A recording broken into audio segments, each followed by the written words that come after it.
yang lainnya nanti juga partisipasi ya. Jadi asesmen psikologi sebelum bagian terkecilnya itu adalah alat tes, itu kan kemarin sudah dibekali tuh asesmen psikologi dalam bentuk apa? Semester kemarin? Observasi dan wawancara. Observasi dan wawancara itu adalah bagian dari metode asesmen. Nah, tujuan kenapa sih mahasiswa psikologi itu perlu tahu metode asesmen agar bisa mengetahui kemampuan, kepribadian, atau background dari individu tersebut sehingga kita bisa melakukan proses lebih lanjut. Proses lebih lanjutnya itu bisa penempatan kalau itu seleksi, bisa penjurusan kalau dijuruskan, bisa memperlakukan seseorang itu dengan tepat, intinya ke sana.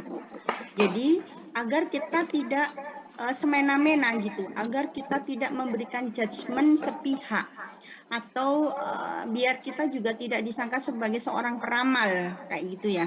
Jadi asesmen psikologi ini memang agar kita memperlakukan manusia itu sebagaimana kemampuan atau kepribadian atau cara kerja dia, menempatkan sesuai dengan kemampuan atau karakteristik yang dia miliki.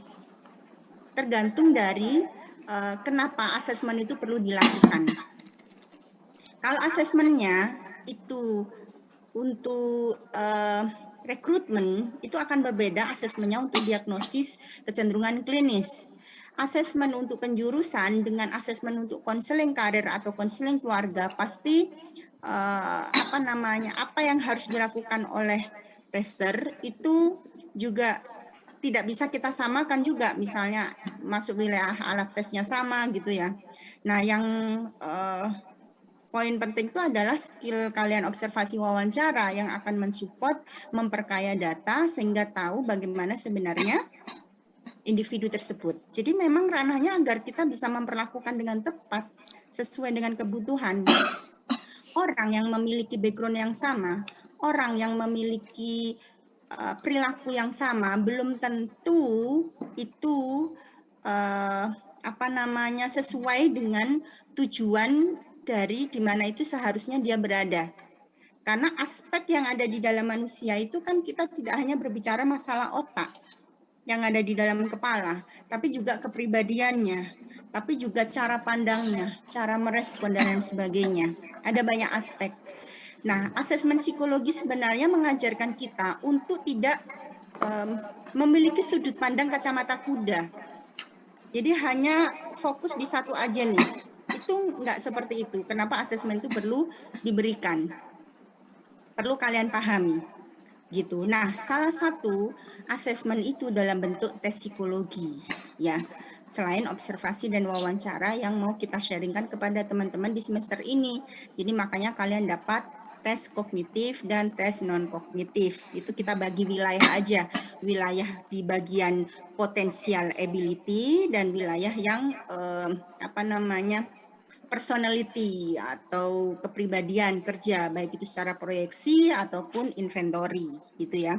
Nah, untuk kelas saya ini itu kan lebih fokus ke kaitannya dengan potensial ability. Begitu.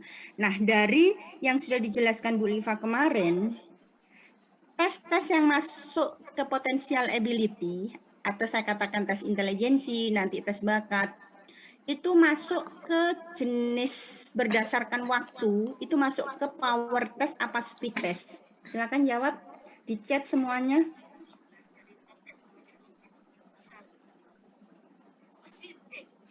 Silakan. Izin menjawab, Bu. Boleh. Menurut saya speed test, Bu. Karena kalau apabila power biasanya lebih ke kepribadian, digunakan untuk tes kepribadian. Setahu saya begitu, Bu. Terima kasih. Oke, terima kasih. Selanjutnya, apakah ada yang berbeda?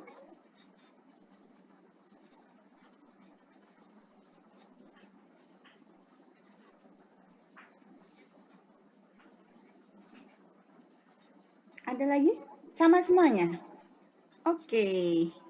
Ya, jadi potential ability itu memang benar masuk ke ranah speed test. Jadi memang kenapa ranah speed test? Dikarenakan nanti kalian bisa lihat ya nanti dari alat tesnya ya.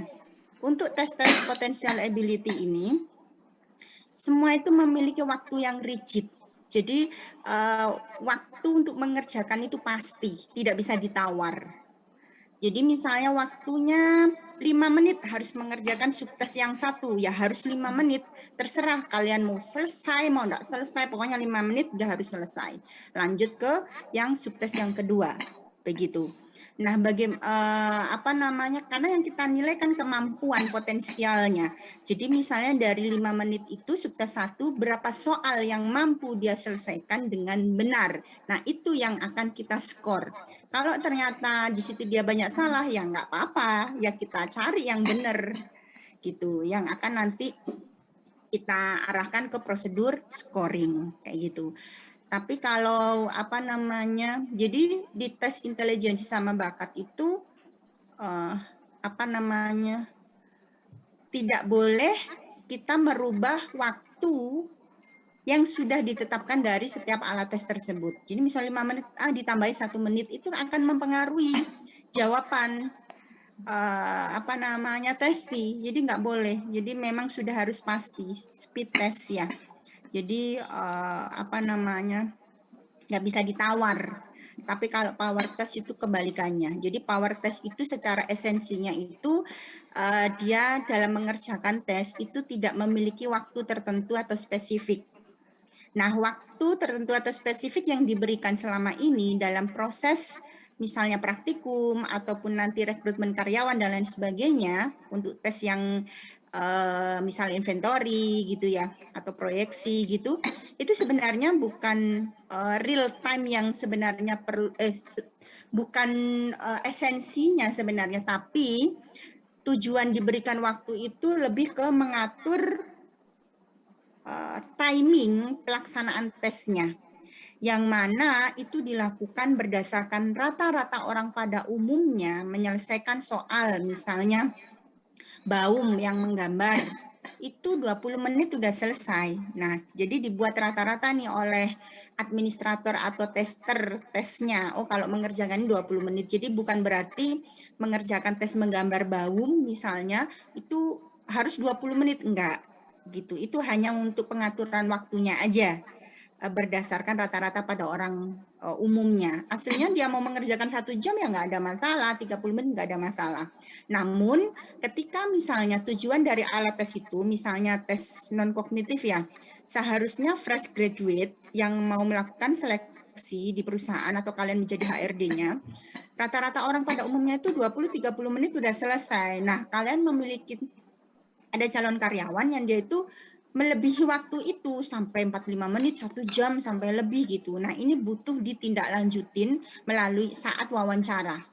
Gitu. Mungkin ada kecenderungan tertentu atau yang lainnya yang akhirnya mempengaruhi kenapa dia apa namanya, entah itu ada keraguan atau ketidakyakinan dalam dirinya yang akhirnya mempengaruhi dia dalam mengambil keputusan pada saat menggambar sesuai dengan instruksi. Itu hanya contoh simpel aja. Nah, tapi kalau di kognitif itu nggak ada. Ya kalau 30 menit ya udah 30 menit nggak ditawar. Kalau udah selesai lebih cepat gimana ya dikoreksi lagi nanti dikumpulkan sesuai dengan waktunya gitu. Itu speed test ya. Jadi kalau kalian menemukan alat tes yang itu tidak ada waktu pastinya, terus tidak ada penilaian benar dan salah, berarti itu bukan jenis potential ability ya. Mungkin itu jenis yang ke inventory atau minat gitu ya. Minat itu kan sebenarnya nggak masuk potential ability. Tapi nanti minat itu masuk biasanya masuk diajarkan di tes kognitif. Tapi dia bukan masuk wilayah tes kognitif. Kenapa Bu kok diajarkan? Karena minat itu biasanya berjalan beriringan, bergandengan tangan tuh dengan bakat, si bakat gitu. Jadi akan semakin kuat kalau antara minat sama bakat itu berjodoh gitu. Itu bagus, prediksi keberhasilannya itu tinggi. Makanya ini tidak kita lepas, walaupun itu bukan bagian dari tes kognitif gitu ya. Nah, ada yang mau ditanyakan dulu, saya mau share screen dulu. Dari tadi tuh ngomong aja ya, bentar. Materinya belum saya buka sebenarnya. Tunggu sebentar ya. Ada yang mau ditanyakan? Saya sambil buka materi dari apa yang dijelaskan kemarin.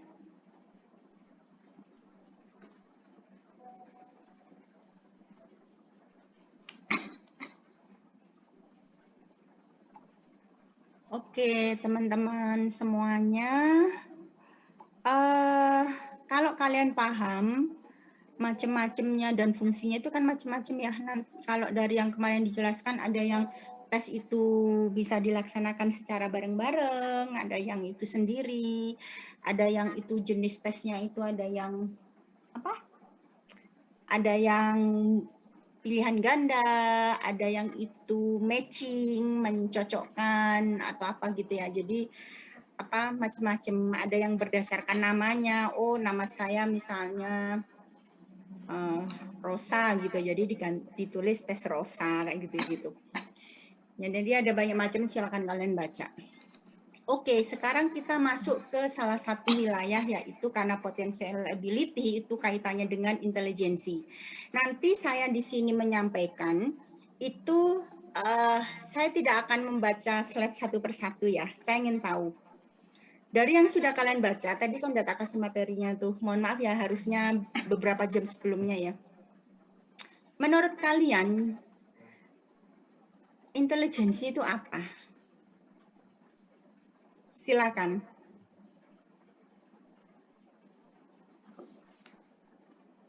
Menurut pemahaman kalian berdasarkan teori-teori yang dibaca dan ada kesimpulannya kan di situ, intelijensi itu apa? Atau gini aja, kalau kalian tidak mau intelijensi itu apa, kasih contoh Bu Faiz dong dalam kehidupan sehari-hari yang menunjukkan seseorang itu menggunakan fungsi intelijensinya. Silakan. Saya izin berpendapat, Bu. Silakan Mbak Tasya panggilannya. Pramai, silakan Mbak Pramai. Kalau contohnya, menurut saya itu manajemen waktu. Karena seseorang, setahu saya, seseorang yang mungkin kita berkata tentang IQ gitu ya, IQ-nya lebih tinggi daripada temennya, itu biasanya manage waktunya itu lebih baik daripada yang lebih rendah gitu. Oke.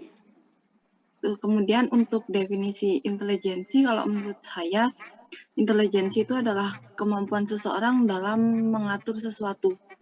Bukan hanya waktu, tetapi hal-hal lainnya. Jadi orang-orang yang mungkin IQ-nya lebih tinggi itu ketika multitasking mereka juga lebih jago daripada teman-teman lainnya yang mungkin di bawahnya gitu, Bu. Kira-kira. Terima kasih. Oke. Terima kasih Mbak Pramai atas pendapatnya. Terima kasih juga sudah membaca. Saya pikir Mbak Pramai ngomong kayak gitu kan paling tidak sudah membaca ya. Secara tidak langsung konsepnya. Oke, terima kasih, saya terima. Yang lainnya?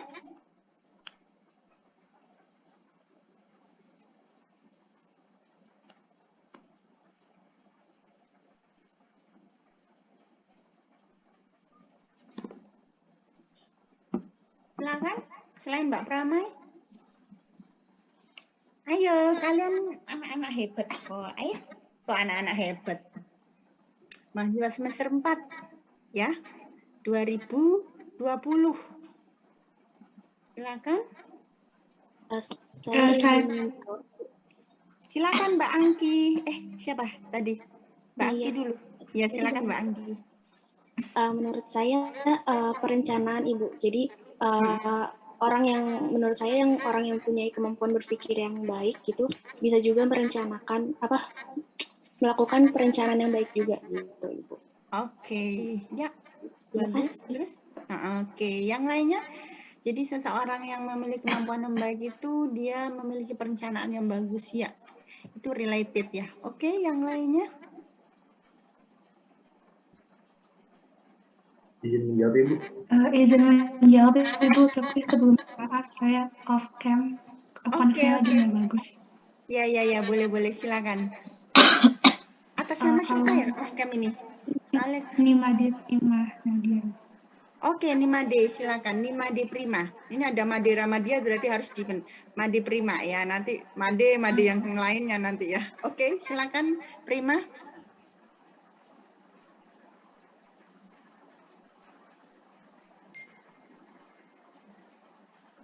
Ya, silakan. Made Prima. Kalau menurut saya, intelijensi itu, kalau menurut saya intelijensi itu orang yang bisa memposisikan dirinya gitu Ibu. Jadi kayak bisa beradaptasi dengan lingkungan, di mana lingkungan dia berada gitu. Terima kasih. Oke, terima kasih Mbak Made. Bisa saya terima. Mbak Made Prima. Panggilannya Prima ya? Oke, Iya, sekarang ya terima kasih. Sekarang Mas Ramaditya tadi ya. Ya, izin menjawab Ibu. Kalau menurut saya mungkin contoh dari penggunaan intelijensi itu bisa dilihat dari pemecahan masalah Ibu, atau membuat solusi. Jadi biasanya orang-orang yang mempunyai tingkat intelijensi tinggi, pemecahan masalahnya lebih baik. Oke. Jadi seseorang yang memiliki intelijensinya tinggi, maka pemecahan masalahnya itu lebih baik, lebih bagus gitu ya. Oke, kalau boleh saya simpulkan dari teman-teman itu bahwa orang-orang yang memiliki intelijensi yang tinggi itu dia lebih baik dalam menyelesaikan problem, tadi ada yang ngomong, dalam melakukan perencanaan, dalam apa tadi? Saya lupa. Yang jelas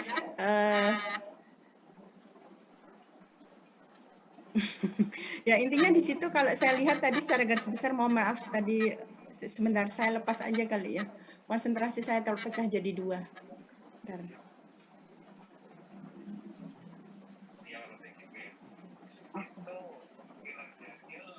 Oke, jadi kalau misalnya saya simpulkan dari teman-teman tadi itu bahwa intelijensi, seseorang yang memiliki intelijensi yang tinggi itu dia lebih baik dalam pemecahan masalah, mengatur waktunya gitu kalau nggak salah tadi ya. Terus dalam melakukan perencanaan, dalam beradaptasi atau merespon lingkungannya, begitu ya. Dari keempat temannya tadi saya simpulkan.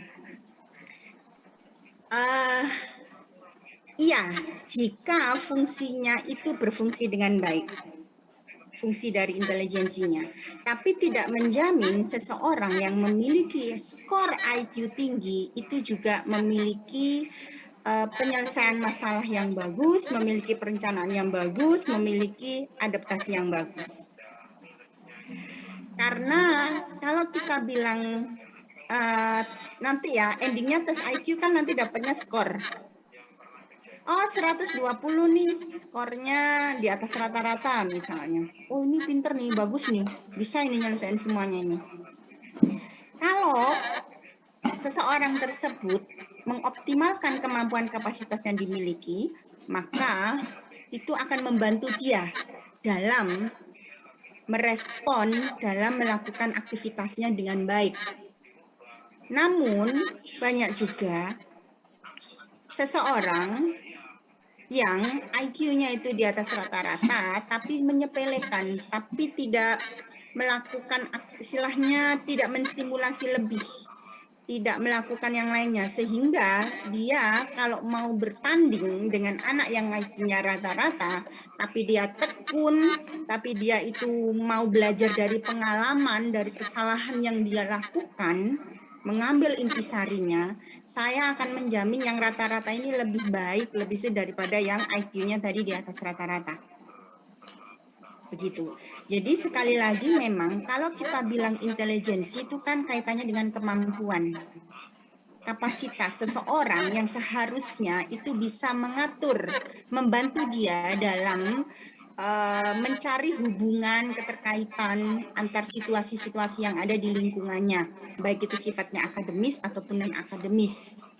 Begitu, baik itu yang sifatnya itu apa namanya kejadian yang itu apa namanya yang telah dilakukan.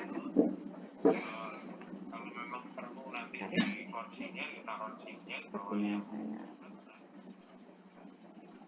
saya sudah menangkap informasi dari rapat itu. Oke. Ya, jadi untuk intelijensi ini karena nanti berupa skor yang paling penting tadi kan fungsinya.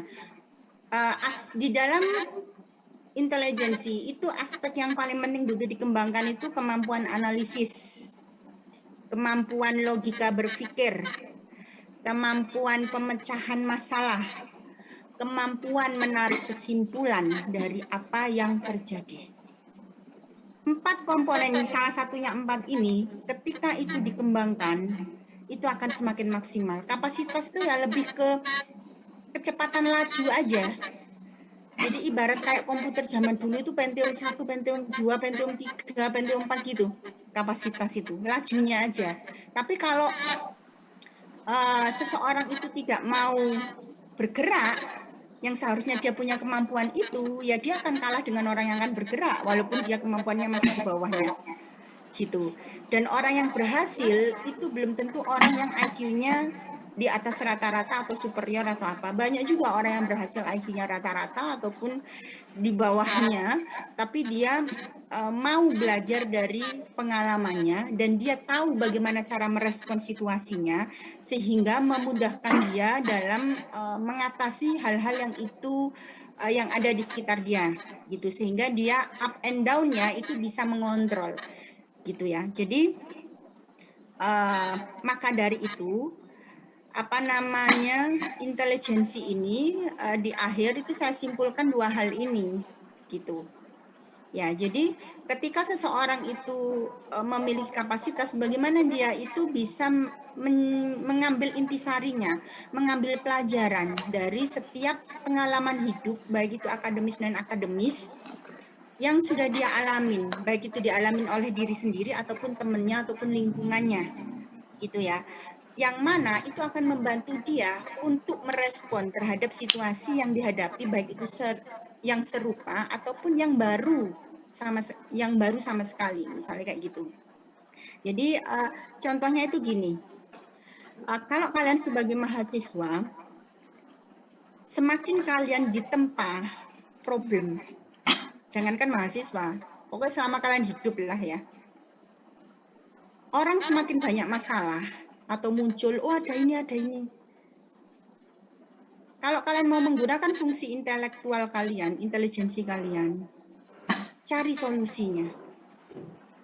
Jangan lari, jangan kabur, jangan sebentar-sebentar langsung Tuhan tidak adil pada saya. Oh itu ya apa itu? Aduh masalahku itu kok akeh, oh ngeluh aku, aduh. Kok enak ya koncoku, kaya orang itu cek senengnya ngono. Itu sudut pandangmu. Padahal orang yang kamu sebutkan itu juga banyak masalahnya. Tapi dia tahu bagaimana menanggapi hal tersebut. Dia tahu bagaimana meresponnya. Yang membuat dia akhirnya menjadi ya tidak stres berkepanjangan gitu ya. Jadi kalau ada orang stres itu menurut saya hal yang wajar, tapi jangan over. Kalau orang punya masalah nggak apa-apa, namanya hidup ya pasti ada masalah. Masalah itu adalah pendewasaan bagi seseorang, bagaimana dia berusaha untuk menyelesaikannya. Kalau dia semakin ditempa, semakin diasah, maka semakin tajam, semakin lihai. Kalau orang awam bilangnya semakin bijaksana, semakin tahu bagaimana cara bersikap, semakin enak diajak ngobrol, semakin mudah untuk diajak berkomunikasi dan bekerja sama. Itu orang yang menggunakan fungsinya, fungsi intelektualnya. Jangan hanya mengandalkan ego atau perasaan. Jadi gunakan logika, maksudnya fungsi logika analisis itu kalian gunakan, fungsikan. Jadi kalau misalnya dihadapi ini problem, misalnya, kalau orang tidak mengandalkan logika sama analisis, kalau hanya mengandalkan contoh, like and dislike, itu sudah logikanya tidak jalan. Atau dia tidak mau menjalankan, sebenarnya bukan tidak jalan, tidak mau menjalankan logikanya. Dia sudah membangun tembok di dalam dirinya sendiri. Jadi misalnya mau sebaik apapun orang itu memiliki prestasi, kalau aku tidak suka, ya wes aku tidak suka, aku tidak mau vote dia, misalnya kayak gitu. aku enggak mau memberikan penilaian dia itu baik, yang sebenarnya secara objektif seharusnya dia itu baik. Tapi aku akan memberikan nilai dia itu enggak baik. Itu mengandalkan ego atau perasaan, mengalahkan logika dan analisis berpikir kalian. Orang yang seperti ini, ketika dilanjutkan terus-menerus sampai dia tua, tingkat dia untuk bahagia itu kecil. Prediksi kesuksesannya itu tidak sebesar orang yang itu dalam mengambil keputusan, dalam menentukan sesuatu, menggunakan logika berpikir dan analisisnya. Selain perasaan itu tetap main ada, tapi tetap harus melibatkan hal tersebut. Gitu. Biar kita itu bisa belajar dari pengalaman. Kenapa sih kok aku itu seperti ini? Yang pertama yang harus dilakukan adalah introspeksi diri. Sekarang kalian kan mahasiswa nih ya, semester 4. Saya bisa mengatakan, letak kesuksesan kalian itu berada di tangan kalian dan Tuhan. Bukan terletak di tangannya orang tua dan teman kalian. Orang tua, teman, kekayaan orang tua, mau itu enggak kaya, mau apa, itu adalah support system yang akan membantu kalian untuk mengoptimalkan kemampuan bagaimana kalian bisa belajar dari pengalaman, di mana kalian bisa menjadi orang sukses dan lebih baik. Jadi kalian mau sukses atau enggak, itu tergantung dari kalian, kalau saya boleh katakan. Apakah benar? Iya, benar. Silakan aja buktikan. Kalau orang yang misalnya, itu cuma ngomong aja. Orang yang sudah menyepelekan seperti yang saya sampaikan tadi, letak perjalanan hidupnya dia pasti ada banyak yang tidak lancar. Coba aja. Nanti ada kendala dikit gini dia sudah udah stres duluan. Ada ini dikit dia sudah pusing. Ada ini dikit dia diam aja. Kok aku hidup begini ya? Ada banyak reaksi. Jadi kita memiliki perasaan tetap harus, tapi saya berharap mahasiswa psikologi itu menggunakan logika sama analisisnya. Jangan serta-merta kita memberikan judgement pada sistem, pada orang lain, pada lingkungan kita, orang tua kita, teman, dosen, guru, apapun itu, sebelum kita tahu, sebelum kita mengumpulkan data, sebelum kita belajar. Gitu. Kan adanya orang yang itu asal nyebut, asal apa itu nggak bagus ya. Jadi gunakan, kenapa saya mengatakan ini, karena ini poin penting. Kita nggak hanya masalah alat tes, tapi fungsi dari esensi alat tes intelijensi, kalian harus tahu esensi dari intelijensi itu sendiri. Gitu. Saya kasih contoh nih kalian. Orang yang dihadapkan pada problem yang sama. Ini misalnya nih mau eksperimen ya di laboratorium. Contoh nih, yang tidak bisa diintervensinya oleh yang lain. Orang yang memiliki background yang berbeda, mahasiswa A, mahasiswa B, saya masukkan nih. Nanti di situ dihadapkan pada suatu problem di situ. Stimulasi. Respon A, si mahasiswa A sama mahasiswa B beda. Yang mahasiswa B itu misalnya memperhatikan, melihat, menganalisis, kenapa ya kok ada ini ya. Dia coba, dia ini cari solusinya, yang satunya, waduh, iki sing tak senengi, aku nggak suka ini kok ada ini sih. Mbak, permisi Mbak, apakah boleh saya mengundurkan diri Mbak dari eksperimen ini Mbak, misalnya. Mbak, permisi Mbak, ada banyak. Durung apa, belum apa-apa sudah melakukan penolakan. Belum apa-apa sudah ini, tidak mencoba menggunakan analisisnya. Gitu. Jadi, ketika ini diteruskan, itu tidak akan bagus dalam hidup. Loh ya. Dan hampir mayoritas orang itu tidak suka dengan orang yang kayak gitu.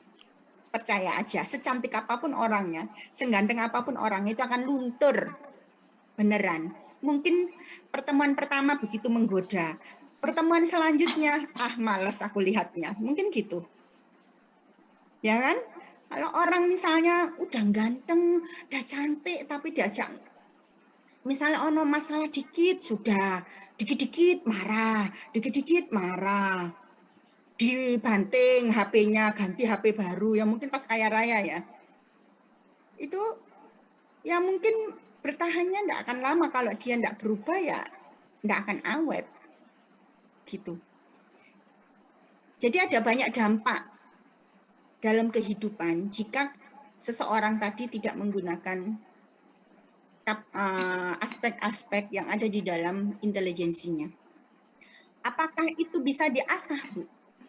Kalau kita bicara mengasah, itu bisa. Jadi kalian jangan berada di zona aman dan nyaman. Bukan berarti kalian harus terjun ke hal-hal yang berbau negatif ya. Jadi misalnya, Bu, saya kan udah terbiasa di hidup ini, saya mau coba masuk ke ini, Bu, narkoba, Bu. Tahu situasinya. Itu yuk gak mikir itu jenenge ya.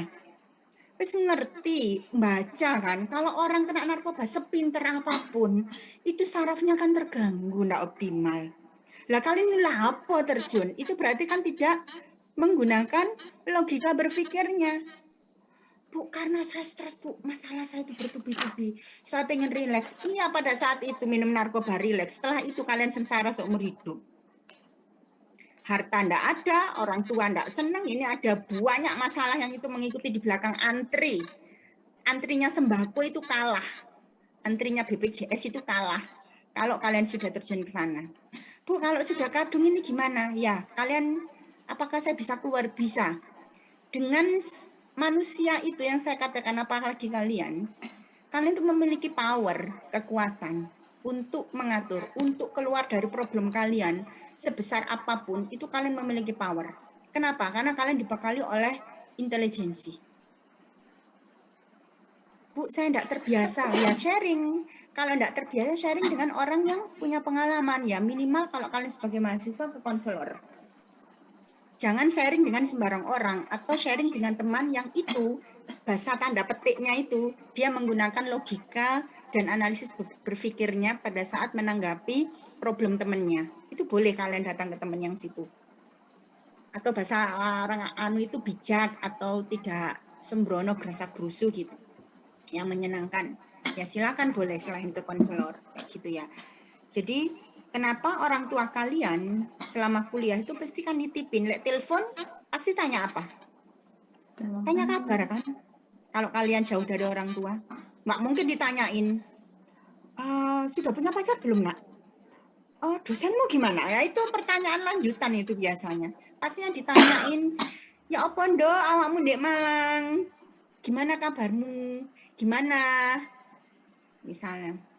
Atau misalnya assalamualaikum ya apa? Misalnya gitu. Atau paling enggak orang tua itu pingin, misalnya orang tua enggak tanya, minimal kalian menyampaikan kabar situasi kalian itu menjadi kebahagiaan tersendiri. Gitu. Jadi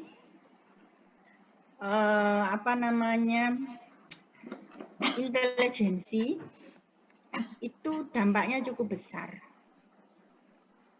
Termasuk kalian maksudnya di sini tadi itu kan bisa beradaptasi, bukan berarti kalian pilih-pilih teman ya, berarti kalian tidak bisa adaptasi orangnya.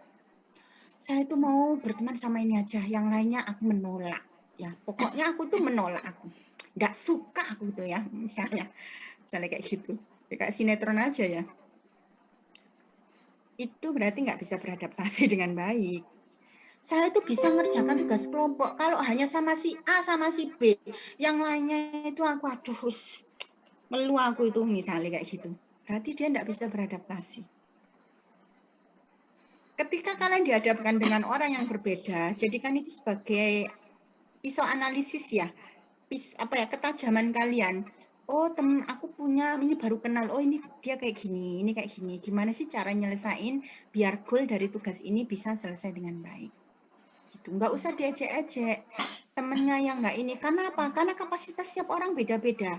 Ada yang dengar informasi satu kali langsung cespleng, langsung ditangkep kayak gitu.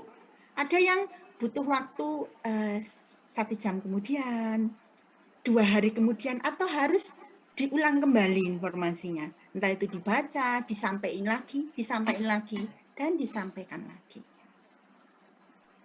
Ada yang sampai misalnya 1 minggu kemudian baru dia paham. Ya memang ada yang seperti itu. Kenapa? Karena kapasitas itu kan ada kaitannya sama hereditas ya. Bawaan dari lahir. Kalau orang Jawa dulu tuh nanti kalau kamu cari itu cari yang bibit bobot bibitnya itu bagus. Mungkin itu maksudnya orang tua zaman dulu itu kayak gitu. Kan cuma lingkungan itu memiliki peran yang sangat besar juga untuk menstimulasi apakah bibitnya itu berkembang dengan bagus apa enggak. Ibarat kalian sudah beli bibit di Kota Batu, bibitnya bagus nih, unggul ini bibitnya ini. Terus kalian tanam di rumah kalian. Tidak kalian rawat tanamannya. Walaupun bibitnya unggul, mati itu bibitnya. Atau tidak bisa berbuah dengan subur. Atau tidak bisa tumbuh dengan baik. Itu sama juga dengan kapasitas intelektual gitu. Jadi kalau yang kalian merasa IQ-nya rata-rata enggak usah berkecil hati. Yang merasa kalian IQ-nya tinggi harus bersyukur. Kapasitas. Kenapa? Kalian memiliki laju yang cepat, memproses itu cepat. Ibarat orang itu kalau di mau lomba, itu kalian tuh bisa lari kenceng. Kalau temennya ya mungkin jalan cepat. Ada yang jalannya itu pelan, ada yang jalannya setapak demi setapak, setapak demi setapak. Jadi kalian harus bersyukur nih yang bisa lari. Manfaatkan tuh kemampuan itu bisa lari, ya enggak gitu. Jadi menurut para ahli di Stanford ini kan membagi 2. Maksudnya itu intelijensi itu apa? Jadi kalau dari orang awam sama orang ahli ini dalam artian saya mengatakan orang yang berilmu ya. Jadi misalnya contoh di kompetensi sosial, menerima orang lain apa adanya. Kalau yang ahli itu tahu situasi. Maksudnya di sini itu orang yang menggunakan fungsi intelektualnya. Jadi dia itu tahu kapan harus bertindak A, kapan harus bertindak B. Kapan dia harus ngomong lo gue, kapan saya harus ngomong saya dan beliau. Kapan saya itu bisa menempatkan diri, kapan saya itu harus berkomunikasi, itu hal-hal sepele. Itu hal-hal sepele tapi adalah bagian dari fungsi intelektual. Terus tahu bagaimana mencapai tujuan yang seperti disampaikan temannya. Oh, ini waktu kalian mau punya tujuan nih ya, mau ke kota X misalnya. Tiba-tiba di jalan itu ada batu. Kalau yang awam, itu dia itu cenderung akan gini, ada batu di depan ya, tak pindahin, aduh kok besar ya batunya ya, aduh enggak bisa. Mungkin ya aku sing salah ini, salah jalan ini aku ini. Itu orang awam. Seharusnya aku itu enggak lewat sini. Lewat di sebelahnya, aduh muter lagi nih. Ya wis lah gak apa-apa, mungkin memang ini sudah takdirku. Itu orang awam. Kalau orang yang intelijensi, misalnya ada batu nih, yang lewat jalan situ kan enggak hanya satu orang. Jadi dia itu mikir, apa aku tak cari batu yang lain ya untuk dipecahkan. Atau misalnya coba sih ada temanku tak tanyain, kamu kan kita lewat jalan yang sama nih, yuk kita bergotong royong untuk mindahin ini batu misalnya. Biar tujuannya itu sampai, walaupun agak sedikit terlambat. Gitu. Tapi kalau yang ini ya bisa kembali lagi gitu ya. Karena ya itu. Memang tawakal itu penting. Tapi ikhtiarnya itu harus tinggi. Jangan belum ikhtiar wis tawakal dulu. Saya itu orang yang patuh, tunduk Bu sama orang tua, sama ini, tapi ya udah sudah berusaha. Ini sepertinya usaha saya sudah cukup ya Bu, saya enggak mau ngoyo. Saya menyerah aja sudah. Saya bukan menyerah, saya ini sudah saya terima apa adanya sudah. Ya nggak apa-apa gitu ya. Ada orang yang seperti itu ya nggak apa-apa ya kita hargai. Tapi paling tidak ikhtiar kita itu kita sudah benar-benar optimal apa enggak. Yang paling penting di sini itu adalah bagaimana kita berikhtiar, bagaimana kita berusaha dengan menggunakan logika sama analisis atau kemampuan kognitif kita. Gitu. Jadi itu contoh ya. Contoh hal sederhana. Nah, kalau dari intelektual sendiri itu, intelijensi itu pendekatannya misalnya teori belajar. Jadi intelijensi itu dapat berkembang secara optimal aspek-aspeknya pada saat seseorang tadi itu banyak dihadapkan dengan pengalaman-pengalaman secara langsung, baik itu melalui media ataupun non media, secara langsung baik itu luring, daring, apapun lah, intinya semakin dia dihadapkan terhadap sesuatu yang sifatnya itu perilaku yang tampak, maka itu akan mengasah kemampuan yang dimiliki oleh individu. Jadi semakin bertambah usia seharusnya ya, dia kan seharusnya semakin bijak, dia seharusnya tahu bagaimana bersikap dong. Tapi juga banyak nih yang sudah tua pun nggak tahu bagaimana cara bersikap, tidak bijak dalam mengambil keputusan. Banyak. Jadi masalah kematangan intelektual itu saya mengatakan tergantung bagaimana seseorang tadi mengambil intisari dari pengalamannya dan itu dijadikan bahan untuk merespon, dijadikan pertimbangan dalam problem solvingnya. Kadang kan ada orang yang itu cuek. Ada ini, biarin aja, bukan urusan saya, misalnya. Kalau walaupun bukan urusan kamu, paling tidak perhatikan, kenapa sih orang ini ada problem kayak gini? Kenapa sih kok dia tiba nangis-nangis di jalan? Pantas nggak ya kira-kira misalnya? Gitu. Jadi kalau kalian menghadapi yang serupa, kalian nggak seperti itu. Gitu. Jadi apa ya? Itu sangat penting. Jadi kalau kalian dengan orang tua di rumah, dengan teman, ada problemnya, ada cekcok, ya udah selesaiin aja. Komunikasi, cari jalan tengahnya yang terbaik. Itu bagus sekali. Kalian akan semakin cerdik, semakin ini ya. Kalau dari neurobiologis itu ya kaitannya dengan kapasitas sih ya. Jadi kayak bibit bobot kayak gitu ya. Jadi kaitannya dengan anatomi yang ada di dalam struktur otak manusia itu kan nggak bisa kita tuker tambah kayak beli sepeda motor itu kan ya nggak bisa. Atau kayak di laptop komputer tuker tambah prosesornya atau apa gitu ganti gitu kan nggak bisa. Caranya ya dari yang ada itu ya dioptimalkan dengan konsep belajar dengan melihat perkembangan yang ada pada individu situasinya gitu. Nah, kalau misalnya psikometri itu lebih ke bagaimana kita dalam melakukan klasifikasi dan prediksi itu harus berdasarkan pengukuran atau data atau informasi yang akurat bahasa lainnya itu kayak gitu. Ini contoh nih,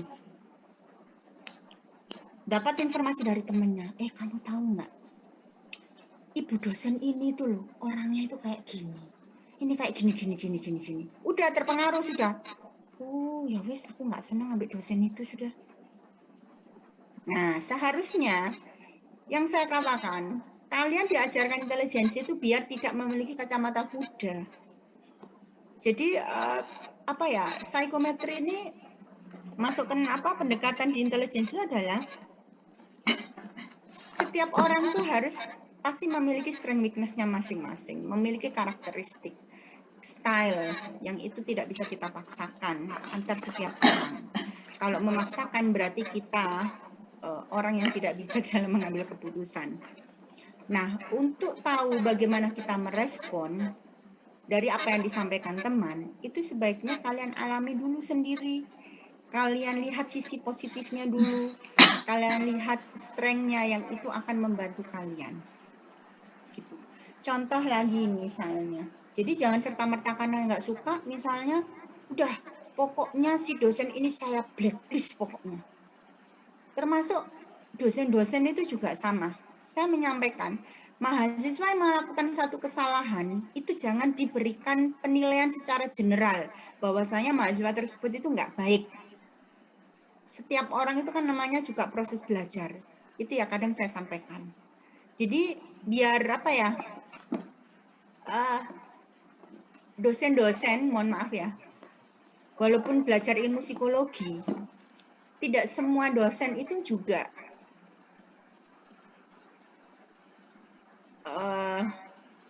menerapkan keilmuan psikologinya di dalam proses mengambil keputusan. Namun, hal ini jangan dijadikan role model yang tidak baik. Model yang baik aja yang kalian gunakan. Dan di psikometri ini ya intinya kalian based on data. Jadi jangan langsung mengambil keputusan sepihak atau gegabah atau melibatkan emosi semata. Intinya kayak gitu. Sehingga mendewasakan kalian. Maksudnya mendewasakan kalian atau kalian itu matang. Kan kadang-kadang di dalam perkembangan yang di bawah itu teori perkembangan. Kematangan seseorang kan tidak dilihat dari usia. Dari mana Bu? Dari bagaimana dia merespon. Gitu. Ya kan? Sehingga itu akan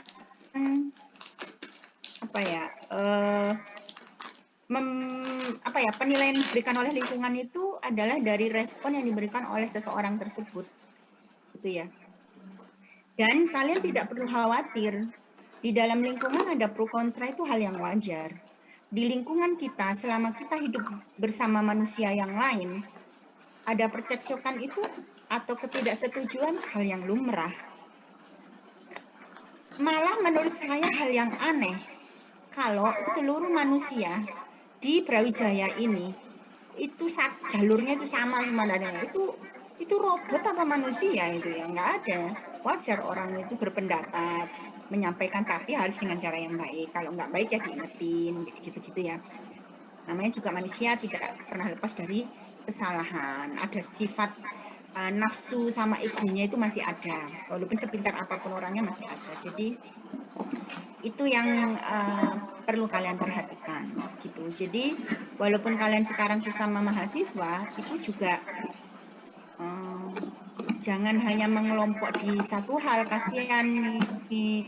Dan jangan menganggap yang pinter itu membuat geng pinter. Ini nih, kita adalah geng ini. Konformitas teman sebaya ya. Oh saya enggak mau sama ini, enggak mau sama ini. Cobalah kalian bergaul dengan semuanya. Kalau kalian seperti itu, kalian itu salah satu bibit calon pemimpin. Kalau kalian bisa merespon dengan baik, menganalisis, ngecek sebelum mengambil keputusan, belajar dari pengalaman, dan mau keluar dari zona nyaman dan aman, yang positif maksud saya, kalian itu bibit pemimpin yang sangat besar potensinya menurut saya. Walaupun saat seorang pemimpin itu tidak harus banyak bicara. Pemimpin itu banyak yang di belakang layar. Yang dia bisa mengatur strateginya, yang dia tahu apa yang harus dilakukan. Nah, termasuk untuk mahasiswa psikologi ya. Jadi, dari konsep intelijensi ini, satu hal yang ingin saya sampaikan, itu konsep. Maka dari itu kalau masuk ke tesnya, berarti kan media, alat untuk membantu mengukur, melihat kemampuan intelijensi seseorang tersebut, potensinya. Yang mana potensi nanti yang didapatkan itu, skor IQ, usahakan mahasiswa psikologi yang lulusan S1-nya Brawijaya, jangan serta-merta memberikan, misalnya nanti kalian sudah S2 nih ya, S2 profesi, entah lulusan dari mana gitu. Usahakan kalian jangan memberikan judgement, misalnya, IQ 120, ini rata-rata atau apa. Yang penting itu adalah di apa yang harus dilakukan dengan potensi tersebut. Itu yang paling penting, yang diminta oleh orang yang menggunakan jasa kalian. Dinamika psikologis itu yang paling penting. Misalnya dari kapasitas intelijensi, mana sih yang masih lemah? Oh ternyata masih kurang optimal nih di analisisnya. Ya berarti harus ditempa hal-hal yang itu sifatnya analisis. Gitu ya. Jangan instan. Makanya orang yang sering instan itu biasanya daya analisisnya itu tidak berkembang secara optimal. Gitu ya. Namun dalam kehidupan saat ini serba teknologi itu kan kebanyakan menyajikan segala sesuatu serba instan. Bagaimana Bu kalau seperti itu? Teknologi yang serba instan, ada GoFood, Go ini, Go itu, atau fasilitas mesin, Android dan lain sebagainya. Termasuk kalian dalam belajar, sekarang nggak perlu buku, udah cari aja itu di Google, copy paste.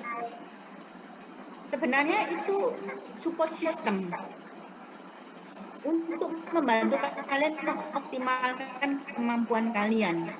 Misalnya contohnya ada tugas, kan ada nih sekarang internet. Jangan kalian tuh hanya copy paste, ditulis referensi copy paste. Tapi dari hasil itu coba kalian tuangkan dan kalian bahasa lainnya itu parafrasekan, minimal itu kayak gitu. Terus kalian kaitkan antar paragraf tersebut yang akhirnya menjadi sebuah ide atau dari pembahasan sebagaimana topik yang diinginkan. Jangan copy paste, karena kalau saya lihat mahasiswa copy paste dia tidak menggunakan fungsinya sebenarnya. Lah Bu, nggak tahu caranya ya Bu gimana? Caranya kan bisa itu melihat orang menuangkan ide itu membahasnya seperti apa, lihat di bagian diskusinya. Di bagian diskusi, bagian pembahasan, itu paling tidak, oh kayak gini toh caranya itu, mengulas. Oh kayak gini, itu orang yang mau belajar ya. Jadi gunakan fungsi itu seoptimal mungkin ya. Kalau belum ya kalian asah ya. Selama kalian hidup, tidak ada kata terlambat, kecuali kalian sudah meninggal ya. Jadi selama kalian bernafas, teruslah untuk belajar dan mengasah. Cuma memang semakin kalian usia dari teori perkembangan ya, semakin berusia, kemampuan untuk menyerap itu akan berbeda pada saat kalian usia saat ini. Termasuk energi fisiknya. Kalau dulu saya waktu seusia kalian, mau mengerjakan tugas pagi sampai sore itu saya tuh tahes. Makan satu kali pun enggak apa-apa. Tapi ternyata itu kehidupan. Misalkan kalian ya tetap lah, kalau harusnya makan ya makan sehari 2 kali minimal atau 3 kali. Ada porsi kapan sakit yang tidak pada waktunya atau sebaiknya enggak sakit ya gitu kan karena pola hidup.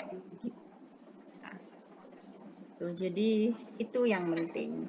Terus kalau dari jenis tes ini sudah kemarin sudah diinformasikan, kalau di intelijensi yang masuk ke individual itu tes Wechsler, Binet, yang itu nanti disampaikan di pertemuan minggu depan ya sepertinya kayak gitu. Terus untuk yang kelompok bersama-sama itu nanti bisa ada CFIT, IST, Reven gitu ya. Itu ada banyak dan yang kita informasikan di kelas di mata kuliah ini tuh hanya sebagian kecil aja ya. Paling tidak kalau kalian tahu cirinya itu bisa bedain mana mata kuliah mana alat tes itu yang potensial ability, intelijensi, bakat, mana yang itu minat, mana yang itu masuk inventory dan proyeksi. Ini saya mau tanya. Nanti aja sih ke Asprak aja ya. Nanti lain kali kalau mentoring ya sebenarnya sih kalau hybrid ya, kalau nggak hybrid ya nggak apa-apa. Kalau ini saya tanya nih ya, jawab nih. Tadi kan udah tahu nih.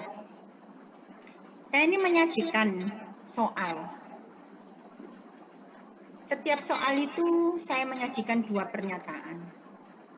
Dan kalian wajib memilih salah satunya. Bahasa lainnya itu kayak gitu, harus. Baik itu suka ataupun tidak suka, senang atau sesuai tidak sesuai, pokoknya harus milih. Udah. Saya membuat soal 50 dan 50 itu harus dikerjakan. Kalau nggak dikerjakan saya nggak tahu gambaran kalian itu seperti apa. Itu masuk kategori tes apa? Intelijensi, bakat, minat, inventory, proyeksi. Yuk, siapa yang mau jawab? Permisi Bu, saya izin menjawab. Silakan Mbak Mufi. Menurut saya itu proyeksi Bu, karena proyeksi harus diisi. Kita harus mengetahui seseorang dari soal yang kita berikan harus diisi semuanya agar kita nggak salah dalam penafsiran gitu Bu. Terima kasih. Oke, terima kasih Mbak Mufi. Yang lainnya? Bagus, alasannya bagus. Oke, yang lainnya?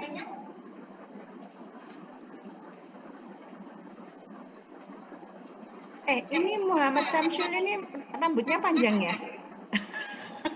Ya Bu, bukan karena efek pandemi kan Mas Samsul, enggak ya? enggak Bu. Enggak apa-apa, kalau mahasiswa itu boleh. Yang penting itu adalah behaviornya dan cara ininya. Masalah rambut mau dikuncir, cuma nanti kalau praktikum, kalau hybrid itu harus dipotong. Tapi kalau nggak hybrid, nggak tahu ya, nanti dilihat aturan lab deh, saya nggak tahu, lupa. Jangan pakai wig nanti kamu. Oke. Silakan, adakah yang lainnya? Oke, jadi tadi kalau ada soal seperti yang saya sampaikan, itu memang masuk ke ranah kategori tes non-kognitif. Tadi benar jawabannya, tapi yang paling tepat itu adalah yang inventory kepribadian. Kalau yang proyeksi, alasannya benar tadi, alasannya Mbak Mufi. Kalau yang proyeksi, bentuk soalnya itu, stimulusnya itu tidak berstruktur, atau ambigu, atau belum selesai.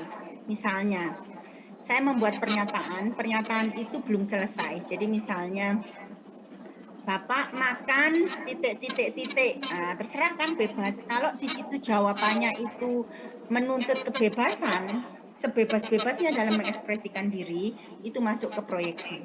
Apapun bentuknya, mau berupa gambar, mau berupa kosakata, mau berupa itu titik, mau apa, yang itu menuntut jawaban seluas-luasnya dari testi, maka itu masuk ke proyeksi. Tapi jika jawaban itu sudah disediakan, misalnya soal nomor 1 tadi ada A dan B dan harus memilih salah satunya, itu berarti masuk ke inventory. Gitu. Kalau yang potential ability kan terserah mau dikerjain apa enggak kan. Tes intelijensi lo terserah. Misalnya ada soal 10, saya mau mengerjakan nomor 1, nomor 5, nomor 7, 8, 9. Boleh, enggak apa-apa. Tapi kalau non-kognitif, inventory, itu harus dikerjakan semuanya. Karena nanti, karena bukan skor benar dan salah yang dinilai, tapi kita ingin melihat kaitannya dengan jawaban dia itu related dengan aspek-aspek yang diukur di dalam tes tersebut yang berhubungan dengan kepribadian. Bagus tadi jawabannya Mbak Mufi. Oke, selanjutnya ada yang mau ditanyakan dulu? Ini saya sudah sampai di sini aja nih, sampai hereditas lingkungan. Silakan, ada yang mau ditanyakan?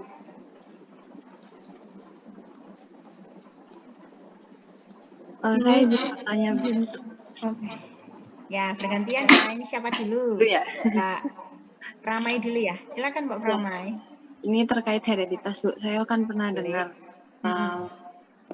kayak tingkat intelektual seseorang itu lebih ditentukan dari orang tua, dalam artian ibu, bukan ayah. Jadi misal seorang ibu ini lebih pintar daripada ayahnya, kemungkinan besar itu anaknya lebih pintar gitu. Sementara jika ayahnya yang lebih pintar, mungkin nggak sepintar jika ibunya yang lebih pintar. Itu apakah benar atau gimana ya Bu? Oke, terima kasih Mbak Pramai. Saya senang kalau mahasiswa itu banyak membaca. Yang pertama,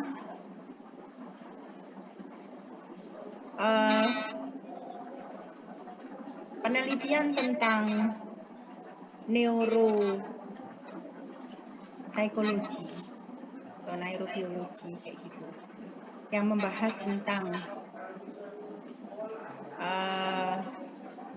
kapasitas intelektual, mungkin lebih ke kapasitas kali ya. Kalau masalah pintar enggak pintar itu tergantung sing menstimulasi.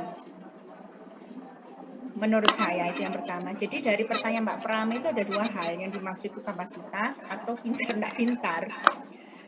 Kenapa yang tadi dikatakan di yang Mbak Prame itu, kalau ibunya pinter, anaknya itu kemungkinan pinter. Berarti ibunya mungkin tahu bagaimana menstimulasi daripada bapaknya. Kalau masalah pinter nggak pinter ya, ya kan? Kalau misalnya bapaknya lebih pinter, ibu itu gak pinter, itu nggak ngerti cara menstimulasi anaknya sejak kecil. Kan bayi, anak itu kan paling dekat memang dengan ibu, sosok ibu. Maka dari itu kalau dibilang ibunya pinter, anaknya pinter, iya logikanya. Tapi kita misalnya kalau berbicara kapasitas yang mau kita bicarain apa? Kapasitas intelektualnya gitu. Atau enggak kayak gitu kan. Karena kalau bapaknya mungkin kan agak kurang telaten ya secara fitrah untuk apa ya, mendidik itu kan mayoritas itu rata-rata kan ibu kayak gitu. Jadi mungkin itu jawaban sederhana ya, itu yang pertama, masalah pintar enggak pintar. Kalau korelasinya sih ya ibu pintar maka anak akan pintar daripada bapak pintar. Karena ini ada kaitannya dengan pengasuhan mungkin ya, stimulasi yang akhirnya snap-snap yang ada di dalam otaknya itu terhubung dengan baik. Kan semakin anak itu distimulasi, maka snap di dalam otaknya, sarafnya itu semakin terhubung. Misalnya snapnya sudah ada nih bibitnya, tapi kalau nggak dihubungkan, maka ya nggak akan nyambung. Menghubungannya dengan cara stimulasi, makanya ibu pintar, anak menjadi pintar, ya kan? Mungkin itu yang dimaksud. Terus yang kedua, kalau kaitannya dengan esensial dari kapasitas intelektualnya, antara yang dibawa ibu dan bapak, itu porsinya ya sama aja gitu. Jadi apa namanya, jangankan otak, masalah ini aja, apa bentuk tubuh. Yang satu ibunya keriting, bapaknya rambut lurus. Satunya ini yang, dan itu belum tentu pada semua anak sama gitu kapasitas intelektualnya. Jadi kenapa di dalam saudara ada misalnya yang itu harus diberitahu berkali-kali atau membacanya itu berkali atau cukup ada yang sekali. Nah itu variasi di dalam satu keluarga dengan bapak ibu yang sama gitu. Nah kenapa misalnya identik mungkin ya di lingkungan. Kalau bapak ibunya dokter, anak itu rata-rata dokter. Kalau bapak ibu dosen, itu salah dosen, rata-rata anaknya tidak jauh beda. Ya mungkin itu sebagai simbol. Buah jatuh tidak jauh dari pohonnya. Mungkin kayak gitu. Karena yang diamati, dilihat, mulai dari kecil bapak ibu ngajar, apalagi diajak. Tahu misalnya senang ngotak-ngatik misalnya penelitian di lab, diajak. Mungkin dari stimulasi itu anak melakukan observasi dan menunjukkan kesenangan, akhirnya belajar ke ahlinya ibu atau bapaknya sendiri semakin sip gitu. Akhirnya itu mempengaruhi profesi dia pada saat besar. Walaupun tidak semua orang tua harus memaksakan seperti orang tuanya. Dan belum tentu orang berprofesi sebagaimana orang tuanya. Contoh saya, itu bapak ibu saya itu murni pedagang di desa. Murni orang-orang dari petani dan pedagang. Nggak pernah ada misalnya pegawai ngajar speak di depan umum, RT RW nggak ada. Tapi dari saya bersaudara itu ada 3 bersaudara. Saya yang itu profesinya berbeda. Adik saya ya kayak bapak saya sama ibu jadi pedagang. Adik saya yang kecil nggak jauh berbeda sepertinya, kayaknya mengarah ke pedagang. Bukan berarti orang tua mengarahkan, ya mungkin ya apa ya, dari faktor pendidikan, support sistem lingkungannya itu juga mempengaruhi gitu. Karena kalau contoh nih ya, kenapa kok bisa misalnya berbeda seperti itu?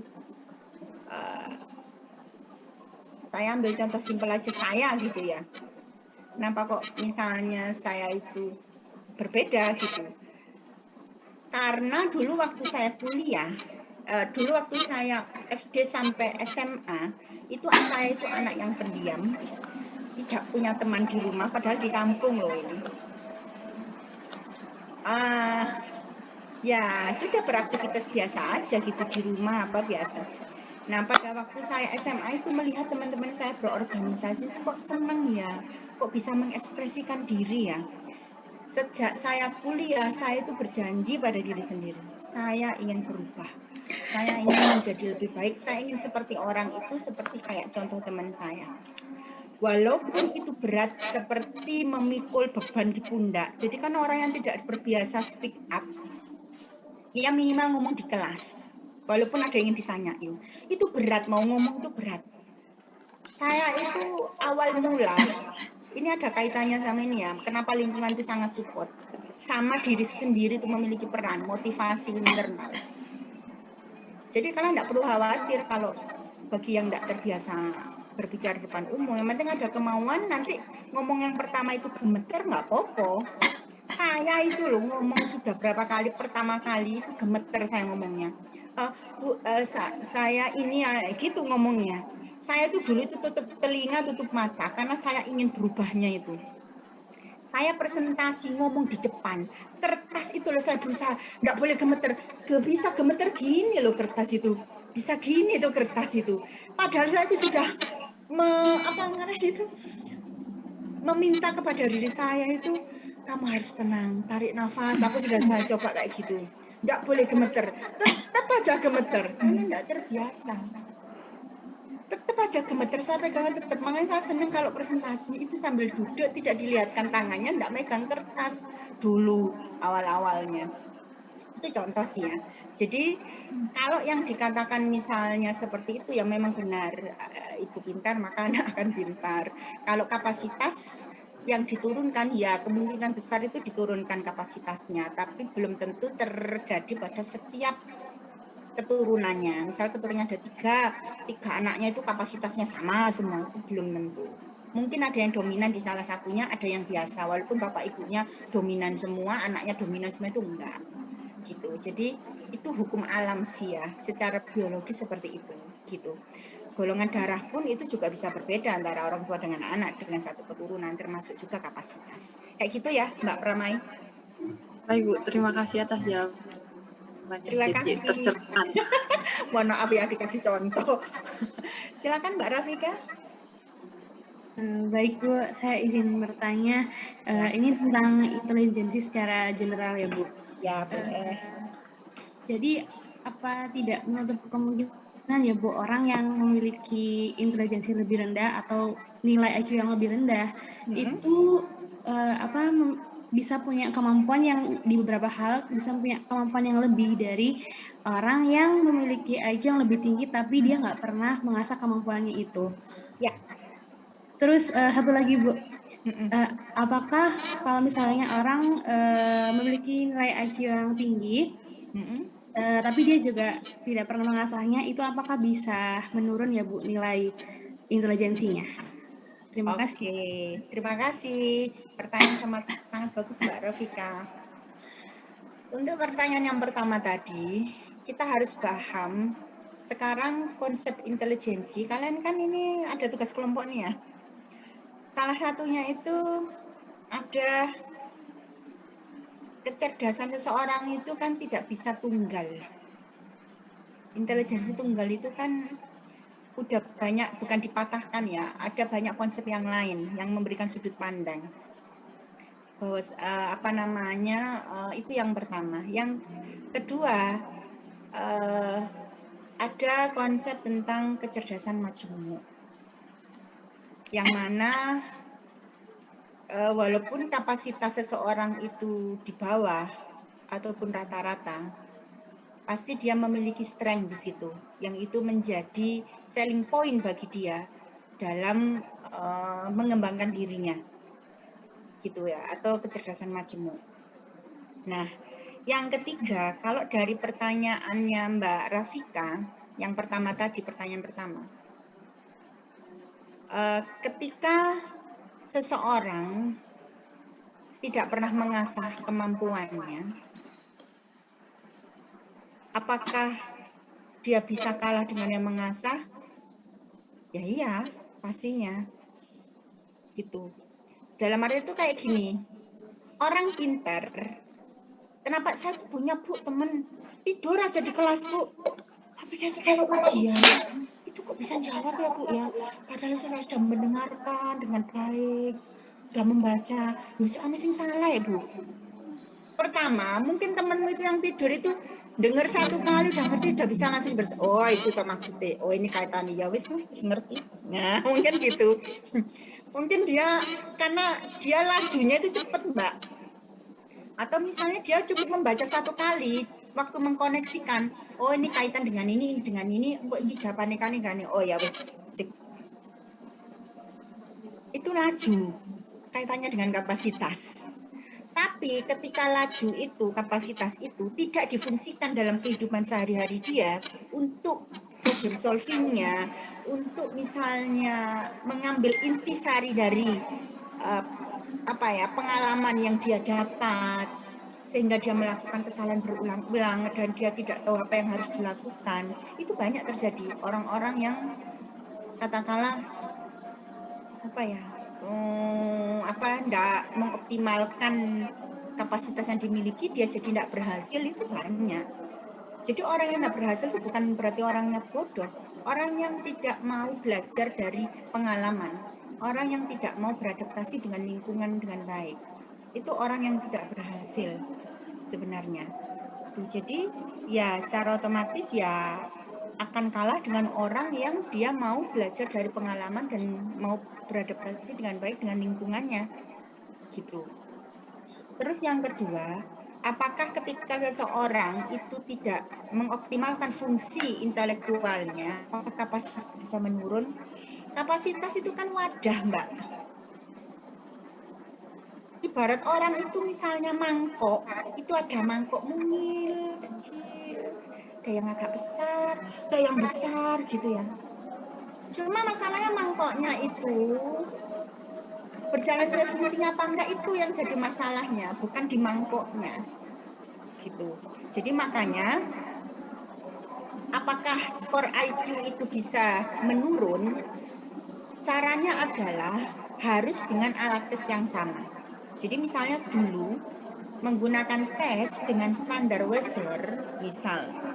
Nanti untuk ngecek ketika orangnya seperti ini 10 tahun kemudian, harusnya standarnya yang sama Wechsler. Jangan dengan standar yang beda. Kenapa?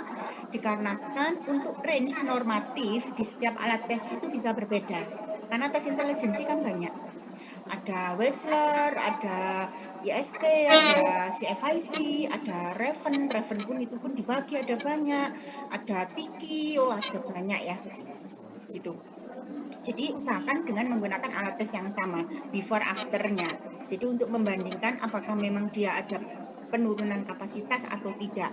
Tapi selama ini kalau untuk kapasitas itu menurut saya hanya kita itu pengen tahu bagaimana pada saat dia itu laju untuk menerima informasi, memahami informasi, dan pada saat dia itu bersedia, ya aku mau, otomatis dia dalam melakukan analisis, menggunakan logikanya itu akan lebih baik daripada orang yang kapasitasnya biasa.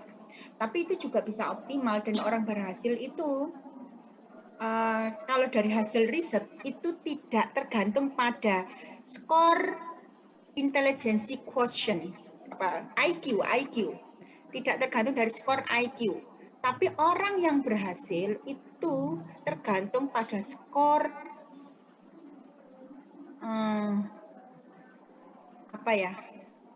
IQ, emosional, skor emosional atau EQ ya, kalau bahasa Indonesianya itu EQ.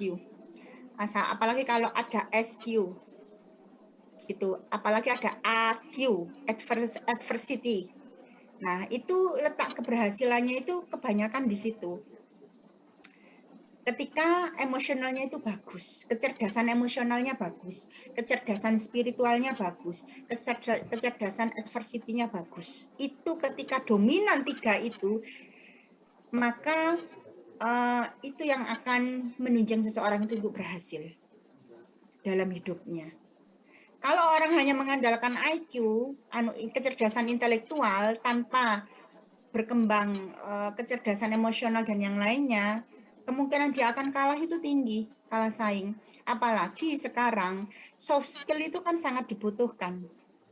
Gitu. Jadi selain kalian IP, nilai IPK, itu yang paling harus kalian asah dari sekarang itu adalah soft skill. Karena nanti waktu di lapangan pekerjaan, orang yang akan didahulukan itu adalah pertimbangannya itu adalah soft skill. Soft skill didapat dari mana, Bu?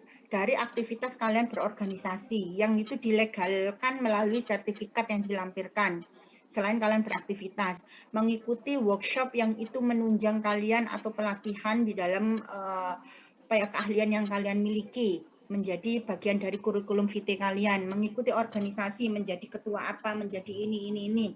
Itu menjadi pertimbangan. Kalau kalian sudah pernah istilahnya, kalau kalian memiliki kurikulum vitae organisatoris, itu sebenarnya sangat bagus. Kenapa? Orang akan menganggap kalian sudah belajar untuk bekerja sama, belajar untuk mengatasi problem dalam sebuah organisasi, belajar untuk memanage sebuah kegiatan. Berarti secara otomatis itu ada kaitannya dengan negosiasi dan macam-macam lah, ada banyak gitu. Tapi bagi yang tidak berorganisasi bagaimana, Bu? Ya kalau ada kesempatan ikut kepanitiaan, monggo. Kalau misalnya enggak, ya silakan kalian mengikuti aktivitas organisasi. Itu kan tidak harus aktivitas organisasi intrakampus, tapi juga ekstra kampus juga bisa, atau organisasi yang kaitannya dengan bakat minat, itu kan juga bisa, atau organisasi perkumpulan apa itu kan bisa, yang itu membantu kalian mengasah untuk bagaimana berinteraksi atau menyelesaikan problem gitu. Jadi kalau kapasitas itu apakah bisa menurun dengan alat tes yang sama, itu selama ini sih kapasitas itu cenderung akan tidak jauh berbeda range-nya. Mungkin perubahan angkanya aja. Misalnya contoh nih, kalau superior itu range-nya 125 sampai 135. Ya, dia kisarannya di antara skor itu. Dia bisa, karena itu kan kaitannya dengan menjawab soal-soal toh, Mbak, kalau intelijensi. Dan soal-soalnya itu kalau orang yang intelektual kapasitasnya tinggi itu kan menjawab soal, oh ini gini caranya, ini gini, menjawab soal kan, kapasitas kan. Tapi pada saat ditempa dalam kehidupan sehari-hari, apakah dia mengembangkan dirinya atau enggak, itu yang membedakan. Gitu. Itu Mbak Rafika. Baik Ibu, terima kasih. Terima kasih. Ada lagi kah yang lain?